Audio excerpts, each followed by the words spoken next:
इनके पास आरएसएस के नेताओं के नाम हैं और वो दिल्ली दंगे में शामिल हैं, ये नहीं बता रहे हैं तो कितना बड़ा अपराध कर रहे हैं। फिर डॉक्टर विक्रम सिंह।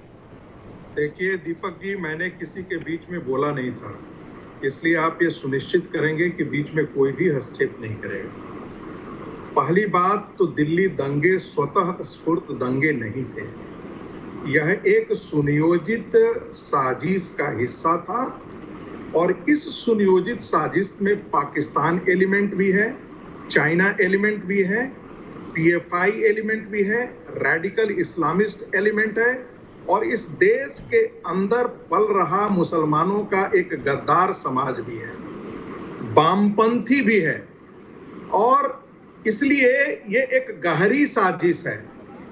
इसलिए आप देखेंगे कि इसमें इस्लामिस्ट हैं, इस्लामिक रेडिकल्स हैं, वामपंथी हैं जिसको आप शहरी नक्सल कहते हैं। संगीत रागी, क्या वजह है कि अचानक हिंदुओं को बांटा जा रहा है, हिंदुओं को बांटा जा रहा है, क्या वजह है? ये डिमांड तो प्रियंका चतुर्वेदी कह रही है 150 साल पुरानी है। इसका जवाब गौरव भाटिया ने दे दिया है। मैं अपनी बात कहना चाहूंगा, मैं दोहराऊंगा नहीं उन सारी चीजों को जिसे गौरव भाटिया ने कहा है। आज की जो कांग्रेस है वो वेटिकन से संचालित कांग्रेस है। क्या बात कर रहे हैं? सुन लीजिए, पहले मुझे कैसा आरोप है? सुन लीजिए, मुझे बोलने सर मुझे, पर ये कैसा आरोप सर, है? आप कांग्रेस पार्टी देश की सबसे पुरानी पार्टी वेटिकन से संचालित है, ये कैसा आरोप है? मुझे बोलने तो दीजिए। पर ये कैसा आरोप है? आप मुझे बोलने दीजिए, आप मुझे बोलने देंगे? बोलिए आप, लेकिन ये कैसा आरोप हुआ? मुझे अपने तर्क को आगे बढ़ाने तो दीजिए। नहीं, आप लोग ऐसे लोगों को लाते हैं कि वो ऐसे उछल बयानबाजी करें। सुन लीजिए, ये दिक्कत ये हो गई आजकल टेलीविजन चैनल। मैं प्रियंका जी जैसा अनपढ़ तो हूँ नहीं। सुन लीजिए प्लीज, देखिए माना आप मुद्दे पर माना कि आप तो मैं चुप रह जाऊंगा।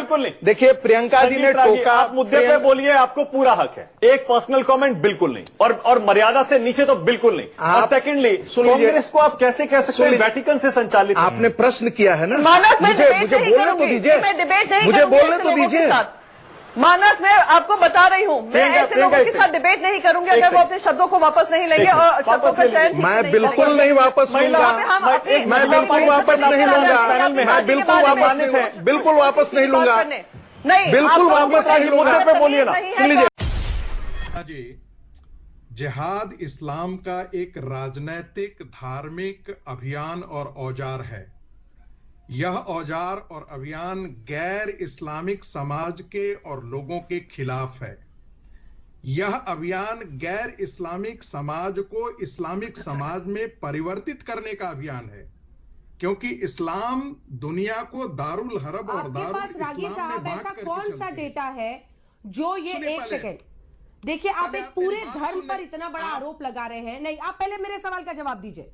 जब आप ऐसे स्वीपिंग स्टेटमेंट देंगे तो आपको डेटा से उसको बैक करना होगा। मुझे बताइए, आपके पास कौन सी स्टडी, डेटा एनालिसिस है जिसके बिना पर आप कह रहे हैं कि ये राजनीतिक हथियार है इस्लाम धर्म का?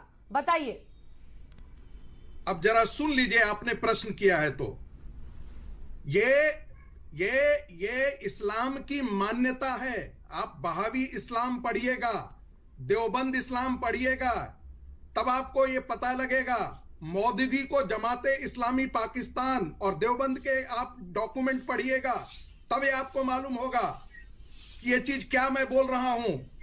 ये पूरी दुनिया में कोई भी टेक्स्ट आप रिसर्च पढ़ेंगे, ये आपको बता देगा कि इस्लाम पूरी मानवता को दारुल हरब और दारुल इस्लाम में बांटता है और ये कहता है कि जो दारुल हरब है, यानी जहां इस्लाम का शासन नहीं है, उसको इस्लाम के शासित राज्य में परिवर्तित करना उसके अभियान का हिस्सा है। ये विश्व इस्लामिक स्टेट बनाने के अभियान का हिस्सा।